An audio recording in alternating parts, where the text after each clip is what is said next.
The goal for today is for us to be able to go over a tool to help business owners over the hump of, I have a cash machine now that I depend upon, or I have an asset, a business, real estate, whatever it is, that has been providing for me, and I'm going to trade it in for a pile of cash. And I'm a little nervous about that because at the end, I know how to control my cash machine, my apartment complex, my business, etc. But the idea of handing a pile of cash to an advisor where they're going to talk to me about how much I get out of it is new to me, and it makes me nervous.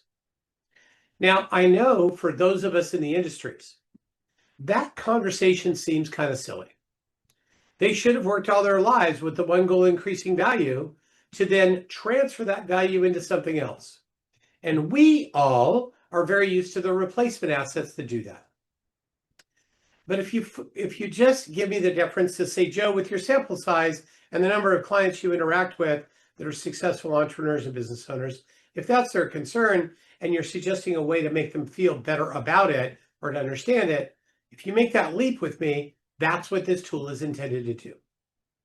So I'll call it a care to know model for realizing your assets potential. So I'm going to go over now, if you're a CEPA, a CFGA, or a CWPA, you have the ability to get this private label to you. You just have to keep the Southern California Institute logo on it. If you are not one of those, you haven't been through one of our programs or CEPA, by all means, this is a concept that you should look at for yourself. We utilize this as a single sheet of paper on thicker stock, or we utilize it on a digital part like this. Every one of my 50 plus clients that we interact with that have assets between $30 and $300 million, every one of them has this in their design book, and I have the same short conversation. I will now give you my short conversation, the couple, 3 minutes, of how I would say it to a client. I'll do that at the end as well. But in the middle, I'll explain each piece of the logic inside of it. So if I was to start, if I had turned to this page of our design book or review book, or I had shown this to a client in a conversation talking about the sale of their apartment complex, their business, etc., I would say, and here we go, something like this. Transitioning the assets you have that currently takes care of you to a different type of asset is like crossing a bridge over a river. Every asset that I own, that you own, has 4 motives. Take care of my family, buy passive income assets with the extra income beyond take care of my family. It's supposed to grow in value.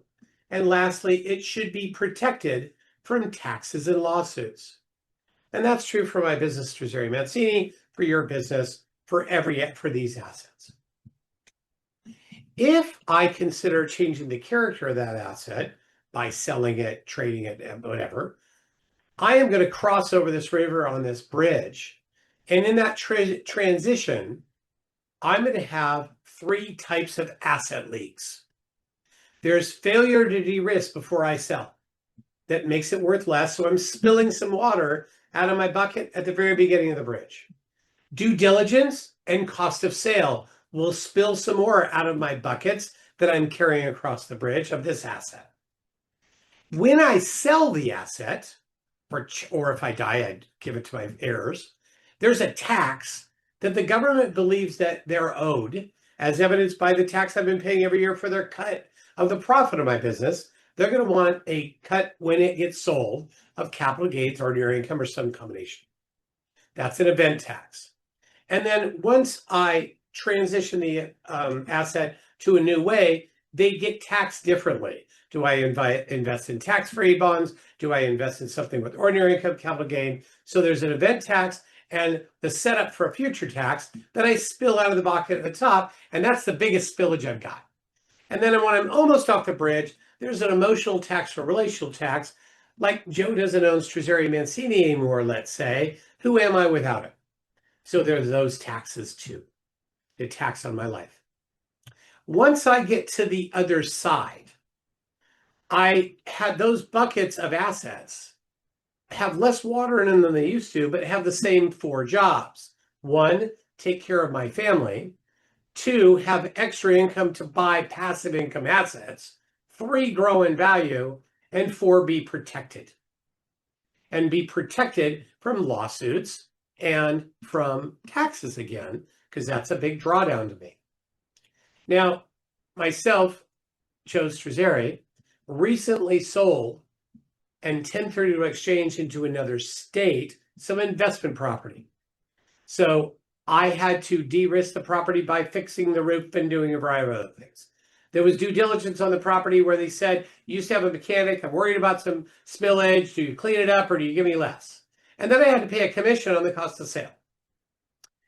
Then there was going to be a capital gains tax. Let's say it was a $3.5 million asset. There was no debt on it. When I originally built it, it was $500,000.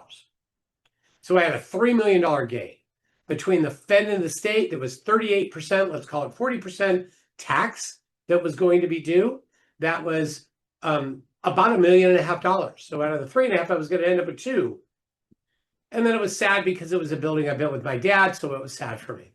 So if I just sell it and go over the bridge, I'd have a $3.5 million asset doing the 4 jobs that became a $2 million asset doing the jobs. Now, instead, I did a 1031 exchange. I still had some costs on failure risk, due diligence, cost sale, but I lowered or eliminated the event tax and changed the future tax, or actually get more depreciation now. So it does better over there. In addition to that, I sold some marketable securities, and I then took the money and bought a boat. Well, clearly, when I bought the boat, it takes care of my family, but it doesn't produce extra income to buy passive assets, and it does not grow in value, and it is protected, but it doesn't do the other part. So the amount of money that I got rid of in marketable securities generated some money to me every year. And now it's in an asset that costs money every year. So it's a net negative for that pool. That means my other assets have to make it up.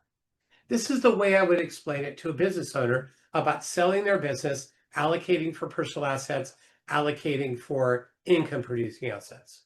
Where I would say to that business owner, you should measure twice, cut once, and then when you get it over there, you have to remeasure regularly, like when you were running your business. You need to work with your advisor once a quarter, once a year, whatever it is, to make sure it's following those goals. Now, that is the sum of what I would say in every review meeting with clients, every time I would pull this out, to help a business owner understand that they've got some choices to make and they better make the right one, because this asset still has to take care of their family and it has to produce extra to buy passive income assets. It should grow in value and it should be protected from taxes and lawsuits, etc. I'm telling them you need to work with your financial advisor almost as intently as you worked on your business, both in the transition and then once you get it over there.